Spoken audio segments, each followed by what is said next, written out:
Pastor Bryce here, and welcome back to 5 Minutes for the Family. Here we are in our last week talking about technology. And this week we really have two topics that I didn't think really deserved their own weeks in and of themselves. But the two topics we're going to talk about this week are the bedroom principle as well as the vacation principle. Number one, the bedroom principle. When it comes to technology, whether that technology be a smartphone or a laptop or a Nintendo Switch or cable or a PS4 or an Xbox, or you get the picture. Whatever the technology is, it would be best for that technology to be kept out of your child or teen's bedroom. And there's a couple reasons for that. One would be to protect them because there's pretty much no accountability when they're in the bedroom by themselves when the door is closed. And the second reason for technology to be kept out of the bedroom is simply a practical reason. I used to be a school teacher, and there were some days where I would decide not to give out homework. And inevitably, on the days after I didn't give out homework, some kids would come into school and they would look like they hadn't slept at all the night before. I mean, they would look tired, they would have red eyes, they would look like they needed 10 cups of coffee to make it through class. And I would ask them, "Hey, I didn't give you homework last night. Why do you look so tired? I mean, you shouldn't have been up that late." And they said that they were actually up later than they had ever been before because since they didn't have homework, they were allowed to have their iPod all night long.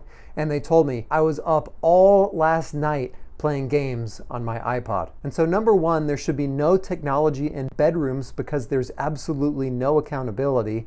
And number two, because you want to protect their sleep. And lastly, what I would like to talk about when it comes to technology is the vacation principle. And what I mean by the vacation principle is that you guard time with your family. And in order to guard your family time, that you not allow technology to be present when your family should just be spending and enjoying time together. And one of the obvious times for that is vacation, but this also extends beyond vacation to the dinner table, to rides in the car places, and other outings that your family might enjoy. And this is something that my parents did very well. I knew that my parents loved me very much, but I also knew that my parents liked hanging out with me.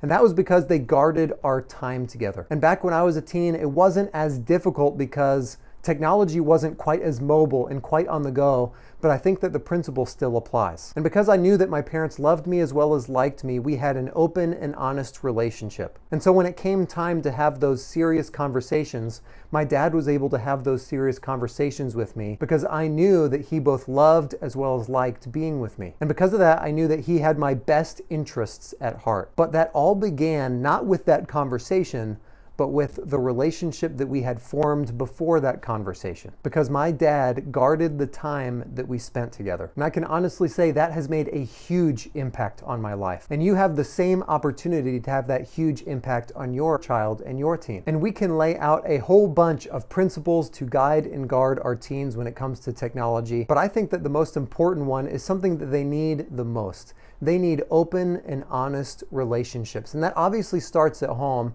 but it also extends beyond the home to their relationships in the church. And so that both at home as well as in the church, they're being provoked unto love and good works. And so as we reach the end of our discussion on technology here, I just wanted to leave you with that encouragement, to encourage you to form meaningful relationships that are open and honest with your teens, so that when it comes time to have those open and honest conversations, you can do so and they can accept it because they know that you both love as well as like them. And once again, we've reached the end here, so we'll see you next week.